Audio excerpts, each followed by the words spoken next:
राधे राधे दोस्तों। अगर आपको हमारी कहानियां पसंद आती हैं तो प्लीज चैनल को सब्सक्राइब जरूर करें। श्रुति बेटा, तैयार हुई कि नहीं? लड़के वाले आते ही होंगे। सरिता ने अपनी बेटी को कमरे के बाहर से आवाज दी। हाँ मम्मी, हो गई। ये बोल श्रुति ने दरवाजा खोल दिया। नजर ना लगे मेरी बेटी को, कितनी सुंदर लग रही है।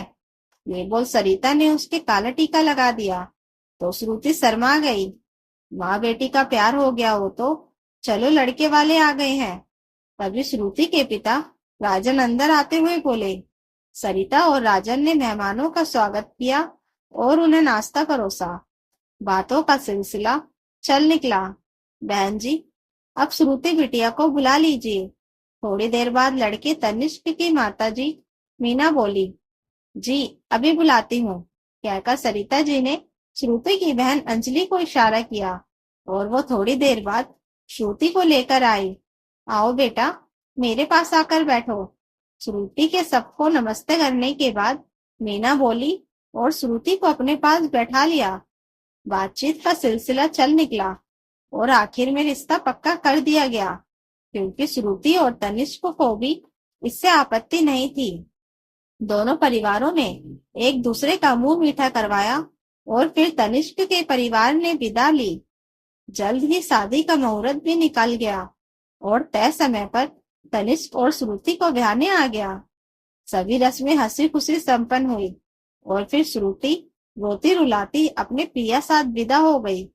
ससुराल में आकर देव पूजा के बाद श्रुति को आराम करने भेज दिया, क्योंकि फिर बाद की रस्में भी होनी थी। जब श्रुति दोपहर बाद तैयार होकर बाकी रस्में करने आई, तब हर कोई उसे देखता रह गया। गुलाबी रंग की साड़ी में बहुत ही प्यारी लग रही थी वो। उसकी ननद ने आगे बढ़कर थोड़ा घूंघट डाल दिया। मेरी चांद सी भाभी का मुंह सब तभी देखेंगे जब मुंह दिखाई देंगे, ननद ऋतु हंसते हुए बोली। बाहर आकर श्रुति ने सबके पैर छुए। सास ससुर रिश्तेदार और जाने कौन कौन था वहां, जिन्हें घूंघट के कारण देख नहीं सकी श्रुति। पैर छूते हुए अचानक उसकी पीठ पर किसी ने ऐसे छुआ कि उसे अजीब लगा। घूंघट में उसने ये देखने की कोशिश की कि उसे किसने छुआ। लगता है बहू की कमर अकड़ गई, तभी किसी औरत ने कहा और सब लोग हंस पड़े। श्रुति को मजबूरी में सबके पैर छूने को झुकना पड़ा, पर घूंघट में भी उसे ऐसा लगा मानो एक जोड़ी आंखें उसको घूर रही हैं। सबके पैर छू लेने के बाद उसे एक चौकी पर बैठा दिया गया। बारी बारी से सभी लोग उसे मुंह दिखाई देने लगे। ऋतु सबका परिचय भी दे रही थी। फिर बारी आई ऋतु और उसके पति नियम की। भाभी, ये आपके ननद नंदोई की तरफ से। एक सेट उसकी गोद में रखती हुई ऋतु बोली। श्रुति ने मुस्कुराकर दोनों के पैर छुए। पर ये क्या? जैसे ही नियम ने श्रुति के सिर पर हाथ रखा और सहलाने लगा, श्रुति वो स्पर्श पहचान गई। उसने निगाह उठाकर देखा तो उसका नंदोई भद्दी सी हंसी हंसता उसे देख रहा था। श्रुति ने आसपास निगाह घुमाई तो सब अपनी बातों में मशगूल थे, किसी का ध्यान वहां नहीं था। दीदी, मुझे प्यास लगी है। ऋतु का ध्यान अपनी तरफ आकर्षित करने को श्रुति बोली। हाँ भाभी, अभी लाती हूँ। ऋतु जैसे ही पलटी वैसे ही नियम सचेत हो गया। अरे, तुम अपने काम देखो, अपनी प्यारी सैलज की प्यास हम बुझा देंगे, नियम बोला।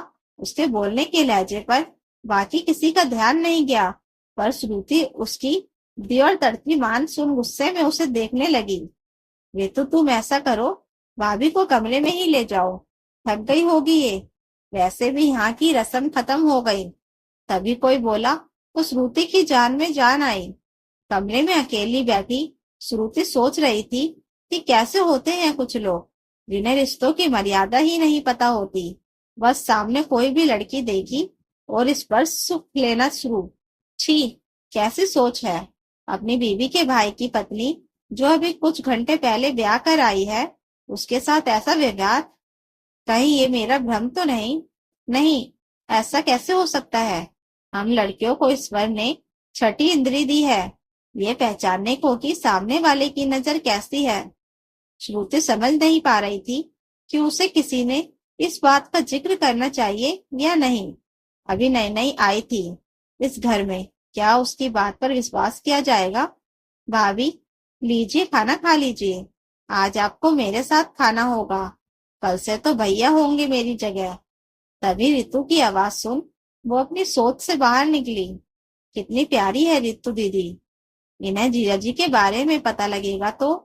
श्रुति फिर सोचने लगी, क्या हुआ भाभी, खाना पसंद नहीं आया क्या? उसे सोच में गुम देख रितु बोली, नहीं नहीं। श्रुति बोली और खाना खाने लगी। खाना खाते हुए ननद भाभी की बातें भी चल रही थी। श्रुति का मन न होते हुए भी रितु ने जबरदस्ती उसे पेट भर खाना खिलाया। धीरे धीरे घर से सब मेहमान विदा हो गए और आज रितु भी जा रही थी। श्रुति अपने ससुराल में सबसे घुल मिल गई थी। रितु मैं तो उसे अपनी बड़ी बहन ही नजर आती थी। आज नियम रितु को लेने आया था। साथ ही श्रुति का चेहरा चचेरा भाई और उसकी बहन भी पग फेरे के लिए उसे लेने आए थे। और आज ही श्रुति ने अपनी पहली रसोई भी की थी, जिसमें रितु ने उसकी पूरी मदद की थी। ये लीजिए भाभी आपका नेक।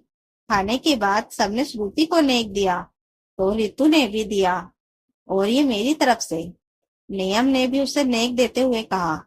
श्रुति ने दोनों के पैर छुए।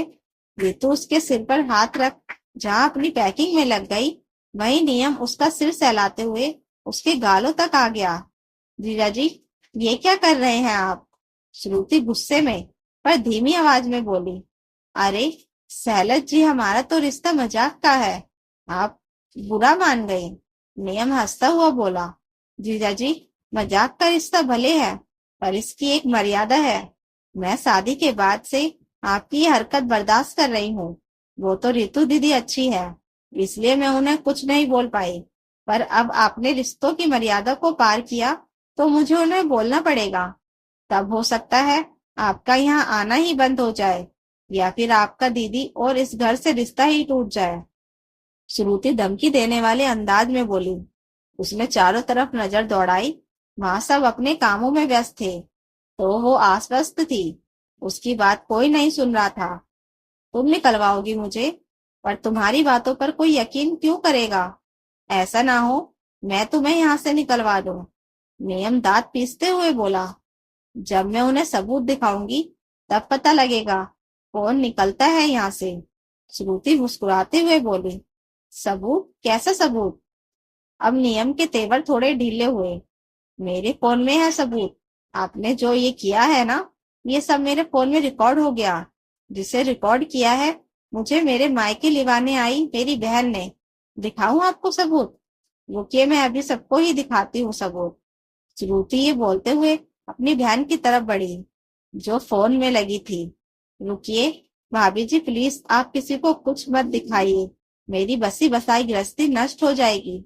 मैं अपने किए पर शर्मिंदा हूँ। आप अपनी बहन से कह वीडियो डिलीट करवा दीजिए। मैं आइंदा ऐसा कुछ नहीं करूंगा। अब नियम मरीज सी आवाज में बोला, जीजा जी, आप इस घर के दामाद हैं। आपका एक रुतबा है। ऐसे किसी भी औरत को इधर उधर छूना आपको शोभा नहीं देता। इतनी अच्छी पत्नी और बेटी है आपकी। क्या आपकी पत्नी को आपकी बहन के पति ऐसे छुए आपको अच्छा लगेगा? श्रुति बोली, मुझे अपनी गलती का एहसास है। तुम प्लीज वो वीडियो डिलीट करवा दो। मैं कसम खाता हूँ आज के बाद किसी के साथ ऐसा नहीं करूंगा। अब की बार नियम ने हाथ जोड़ दिए। हाथ नीचे कीजिए जीजा जी, कोई देख लेगा। रही उस वीडियो की बात, तो वो मेरे पास सुरक्षित रहेगी। भविष्य में जब मुझे लगेगा अब उसकी जरूरत नहीं है तो मैं खुद डिलीट कर दूंगी। आप बेफिक्र रहिए। श्रुति बोली, किस बात के लिए बेफिक्र रहे? क्या बात हो रही है? सैलज और नंदोई में।